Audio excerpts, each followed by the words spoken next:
911. Yes, and my car is filling up with water as we're talking right now. You stay with me on the phone, okay? I can't swim either, man.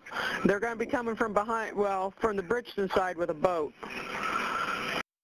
Sounds of a somber weekend, and the damage reports are coming in today. You just heard audio from a Friday morning call of a man stranded in Park County, Indiana.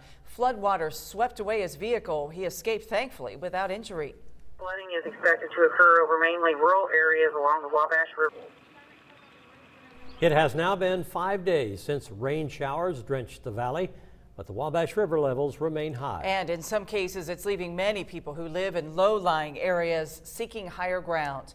For others, it's a means of community coming together to save what's left. News 10's Rondrell Moore spent the day with one community doing just that. He begins our News 10 team coverage tonight with tonight's top story.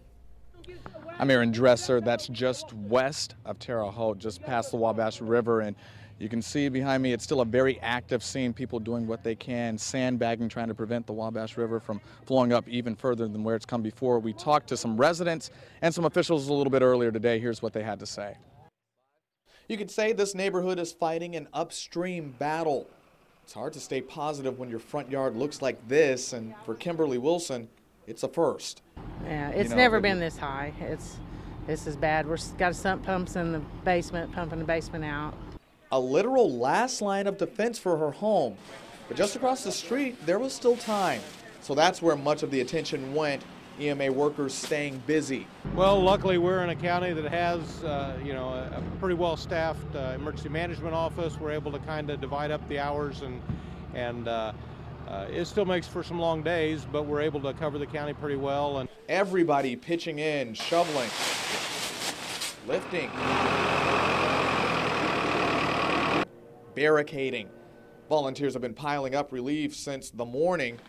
Then later, some unlikely volunteers came in to help. We've got inmates from the federal penitentiary, actually from the federal prison camp, that have been brought up. They're here to help. They've been doing a lot of the sandbagging stuff. At this point, most of the damage is already done. The man-made levee in the area just couldn't hold the massive amounts of rain from last week. So now, it's all about saving individual homes. Like Kimberly's, like others earlier, she and her family are praying for a miracle. So what is your biggest, if you can put it in words, what's your biggest fear right now? Losing our home. Yeah. Now, I want to show you something. We were out here just a few hours ago, a little before 12 o'clock on News 10 midday. We were standing, Cody, if you can get the camera, right there. That's where we're standing. You can see it's completely underwater right now. And also, if you look over there, you can see that's where Kim's house is now.